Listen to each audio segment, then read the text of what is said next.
बिस्मिल्लाहिर्रहमानिर्रहीम। Difference between sourcing and procurement, ये सुनील साहब का क्वेश्चन है। तो सुनील साहब, दोनों चीज़ें डिफरेंट है। सोर्सिंग डायरेक्ट आइटम के लिए की जाती है और प्रोक्योरमेंट इनडायरेक्ट आइटम के लिए की जाती है। और समटाइम्स सोर्सिंग वाली जो आइटम होती है, जो डायरेक्ट आइटम्स होती हैं, उनके लिए प्रोक्योरमेंट का प्रोसेस किया ही नहीं जाता, यानी प्रोक्योरमेंट के प्रोसेस को ख़त्म कर दिया जाता है और उसमें लीगल डिपार्टमेंट की इन्वॉल्वमेंट होती है। ये कंट्रेक्चुअल टाइप की बाइंग होती है, यानी जितनी भी डायरेक्ट बाइंग होती है वो कंट्रेक्चुअल टाइप की बाइंग होती है। लेकिन प्रोक्योरमेंट का प्रोसेस हो भी सकता है, मतलब ये कंपनी के पॉलिसीज़ पे डिपेंड करता है, उनके मैनुअल पे प्रोसीजर जो उन्होंने बनाए हुए हों। तो समटाइम्स सोर्सिंग प्रोक्योरमेंट डिपार्टमेंट ही कर रहा होता है। जो छोटी कंपनी होती है वहाँ पे सोर्सिंग के लिए कोई सेपरेट डिपार्टमेंट नहीं होता। लेकिन जो बड़ी कंपनी है, अच्छी कंपनी या मल्टीनेशनल टाइप की कंपनीज होती हैं, वहाँ पे सोर्सिंग के लिए सेपरेट डिपार्टमेंट होता है, प्रोक्योरमेंट के लिए सेपरेट डिपार्टमेंट होता है। और वहाँ पे जो सोर्सिंग वाली आइटम होती हैं, यानी डायरेक्ट आइटम, वो सोर्सिंग में होती हैं और उसके लिए प्रोक्योरमेंट का प्रोसेस नहीं किया जाता। और जो प्रोक्योरमेंट डिपार्टमेंट होता है वो इनडायरेक्ट आइटम की प्रोक्योरमेंट कर रहा होता है और वहाँ पे वो सारी चीज़ें जो प्रोक्योरमेंट में इन्वॉल्व होती हैं वो वहाँ पे इम्प्लीमेंट होती हैं। तो अब ये जो डिफरेंस है सोर्सिंग और प्रोक्योरमेंट का, इसको समझने के लिए पहले आप ये देख लेंगे डायरेक्ट आइटम क्या होती हैं और इनडायरेक्ट आइटम क्या होती हैं। डायरेक्ट आइटम आपके रॉ मटेरियल होते हैं, जो प्रोडक्शन रिलेटेड चीज़ें होती हैं वो होती हैं। और जो इनडायरेक्ट है वो जनरल आइटम होती हैं, कंज्यूमेबल होती हैं, एडमिनिस्ट्रेशन रिलेटेड, जो सारे डिपार्टमेंट को डेली जो रोज़मर्रा के काम है उनको करने के लिए ज़रूरत पड़ती है, जैसे कागज़, पेंसिल, आईटी के आइटम, फर्नीचर, ये वो, पानी छानी, जो भी जनरल आइटम है वो इनडायरेक्ट आइटम में आता है। और जो आपके रॉ मटेरियल, जो प्रोडक्शन रिलेटेड चीज़ें हैं, गुड्स हैं, सर्विसेज हैं, वो आपकी डायरेक्ट आइटम है। तो जब आपको ये समझ आ जाए कि आपके जो मतलब आपने सोर्सिंग हर आइटम के लिए नहीं करनी, आपने ये नहीं कि जो इनडायरेक्ट आइटम है उसको भी सोर्सिंग में डाल दें, उसकी ज़रूरत नहीं है। एक तो उनकी अमाउंट बहुत नॉमिनल सी होती है, दूसरा उसके लिए बहुत सारे सब जनरल ऑर्डर सप्लायर होते हैं। मैन्युफैक्चरर जो इनडायरेक्ट आइटम है वो कम ही देते हैं क्योंकि उनकी क्वांटिटी कम होती है। जैसे कि अगर आपको बॉल पॉइंट चाहिए तो अब आप बॉल पॉइंट मैन्युफैक्चरर के साथ तो कोई स्ट्रेटजिक रिलेशनशिप में नहीं जाएंगे कि हमें कोई इतने बॉल पॉइंट, 100 बॉल पॉइंट या 500 बॉल पॉइंट चाहिए होते हैं मंथली, तो आए आप हमसे इसके लिए कोई स्ट्रेटजिक अलाइंस करें। तो इसलिए इनडायरेक्ट बाइंग के लिए आपको सोर्सिंग की ज़रूरत ही नहीं होती। वही जनरल जो ऑर्डर सप्लायर हैं उनसे आप 2-3 कोटेशनें लें और रूटीन में जैसे काम चल रहा है वैसे चला लें।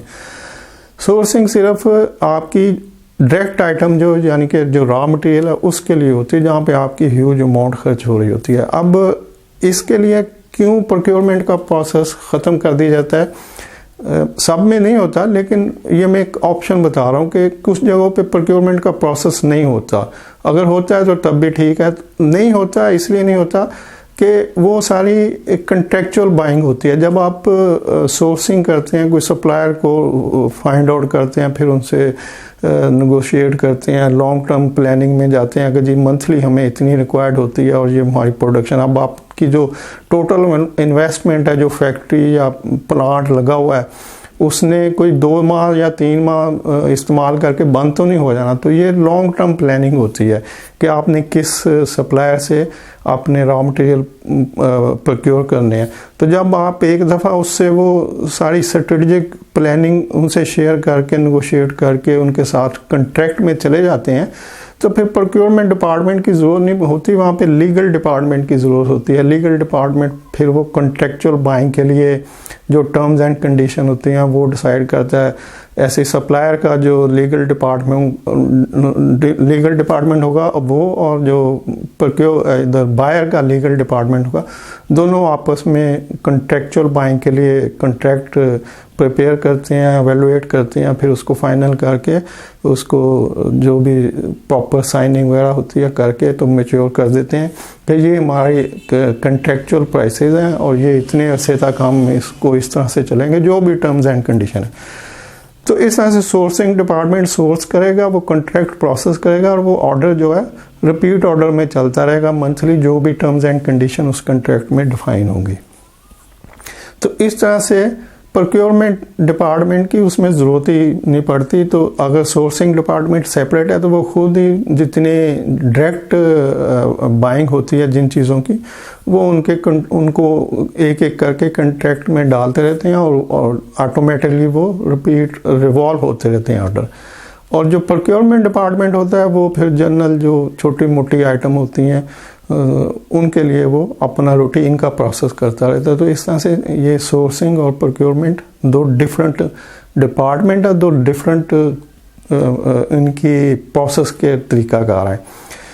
लेकिन लाजमी नहीं कि ऐसा ही हो, सम टाइम बहुत सारी कंपनियों में सोर्सिंग और प्रोक्योरमेंट एक ही जगह पे हो रही होती है। तो जब वो एक ही जगह पे हो रही होती है तो वहाँ पे फिर दोनों ऑप्शन होते हैं कि प्रोक्योरमेंट डिपार्टमेंट जो है वो सोर्सिंग करके उसको लीगल कंट्रैक्ट में ले जाए थ्रू लीगल डिपार्टमेंट, और जो बाकी आइटम है उनको इनडायरेक्ट प्रोक्योरमेंट वाली उनको रूटीन का जो प्रोक्योरमेंट का प्रोसेस है उससे करता रहे। तो उम्मीद है आप अंडरस्टैंड कर गए होंगे। वीडियो देखने के लिए शुक्रिया। अल्लाह हाफिज़।